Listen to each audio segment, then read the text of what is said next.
Narayan Narayan. Hello दोस्तों, कैसे हो आप सब। आशा करता हूँ आप सब अच्छे और स्वस्थ होंगे। हम भी अच्छे और स्वस्थ हैं। सभी दोस्तों को नारायण नारायण नारायण। आज हम आपको महाशिव पुराण के रुद्र संहिता तृतीय खंड का अगला अध्याय सुनाएंगे। कृपया हमारे वीडियो को ज़्यादा से ज़्यादा शेयर कीजिए, लाइक कीजिए और चैनल को सब्सक्राइब कीजिए। चलो अब हम शुरू करते हैं। जय हो ब्रह्मा विष्णु महेश, आपकी सदा ही जय जय होवे। कोई भूल चूक हुई हो तो क्षमा करना प्रभु। ओम नमः शिवाय, ओम नमः शिवाय, ओम नमः शिवाय। जय हो गणेश जी महाराज की जय, शिव जी महाराज की जय, माता पार्वती की जय, नंदी महाराज की जय।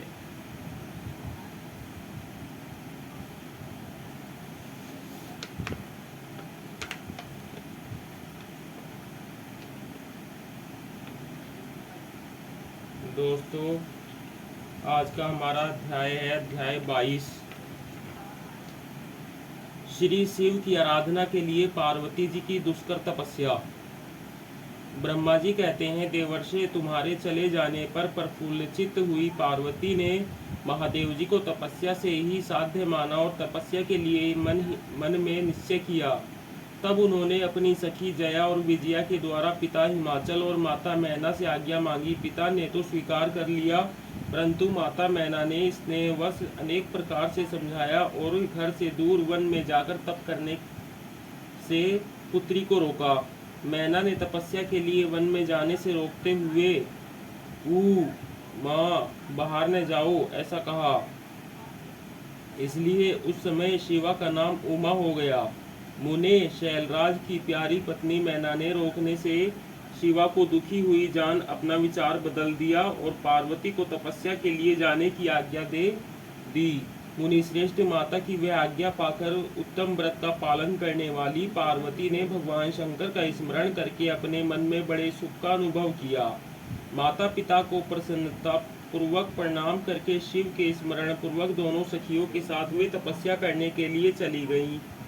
अनेक प्रकार के प्रिय वस्त्रों का परित्याग करके पार्वती ने कटी प्रदेश में सुंदर मूंज की मेखला बांध शीघ्र ही वल्कल धारण कर लिए। हार का परिहार करके उत्तम मृगचरम को हृदय से लगाया। तत्पश्चात वे तपस्या के लिए गंगावतरण गंगोत्री तीर्थ की ओर चली, जहाँ ध्यान लगाते हुए भगवान शंकर ने कामदेव को दग्ध किया था।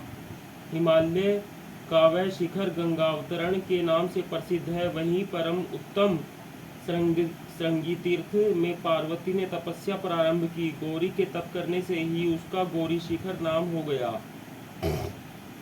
मुने शिवा ने अपने तप की परीक्षा के लिए वहां बहुत से सुंदर एवं पवित्र वृक्ष लगाए जो फल देने वाले थे। सुंदरी पार्वती ने पहले भूमि शुद्ध करके वहां एक वेदी का निर्माण किया।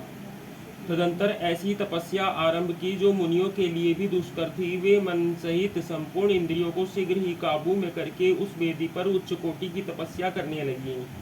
ग्रीष्म ऋतु में अपने चारों ओर दिन रात आग जलाए रखकर वे बीच में बैठती और निरंतर पंचाक्षर मंत्र का जप करती रहती थी।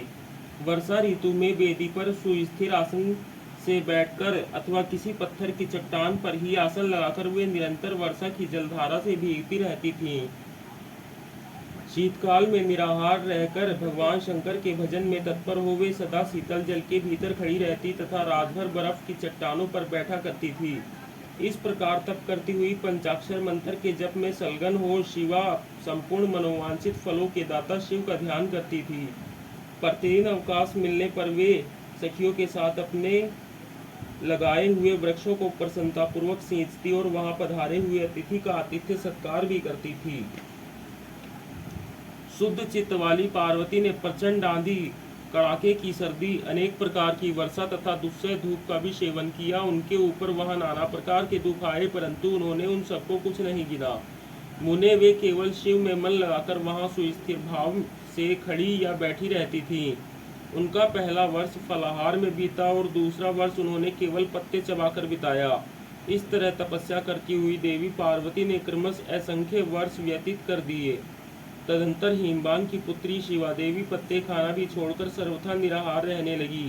तो भी तपश्चर्या में उनका अनुराग बढ़ता ही गया। हिमाचल पुत्री शिवा ने भोजन के लिए पर्ण का भी परित्याग कर दिया, इसलिए देवताओं ने उनका नाम अपर्णा रख दिया। इसके बाद पार्वती भगवान शिव के स्मरण पूर्वक एक पैर से खड़ी हो पंचाक्षर मंत्र का जप करती हुई बड़ी भारी तपस्या करने लगी। उनके अंग चीर और वल्कल से ढके थे। वे मस्तक पर जटाओं का समूह धारण किए रहती थीं। इस प्रकार शिव के चिंतन में लगी हुई पार्वती ने अपनी तपस्या के द्वारा मुनियों को जीत लिया। उस तपोवन में महेश्वर के चिंतन पूर्वक तपस्या करती हुई काली के 3000 वर्ष बीत गए। तदंतर जहाँ महादेव जी ने 60,000 वर्षों तक तप किया था, उस स्थान पर क्षण भर में ठहरकर शिवा देवी इस प्रकार चिंता करने लगी, क्या महादेव जी इस समय यह नहीं जानते कि मैं उनके लिए नियमों के पालन में तत्पर हो तपस्या कर रही हूँ? फिर क्या कारण है कि सुदीर्घ काल से तपस्या में लगी हुई मुझ सेविका के पास वे नहीं आए?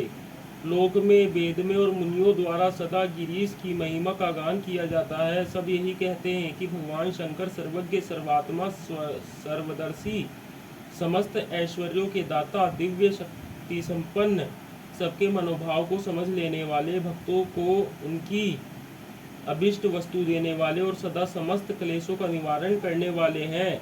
यदि मैं समस्त कामनाओं का परित्याग करके भगवान वृषभध्वज में अनुरुद्ध हुई हूँ, तो वे कल्याणकारी भगवान शिव यहाँ मुझ पर प्रसन्न हो।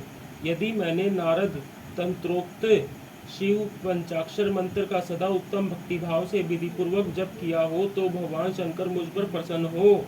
यदि मैं सर्वेश्वर शिव की भक्ति से युक्त एवं निर्विकार हो, तो भगवान शंकर मुझ पर अत्यंत प्रसन्न हो।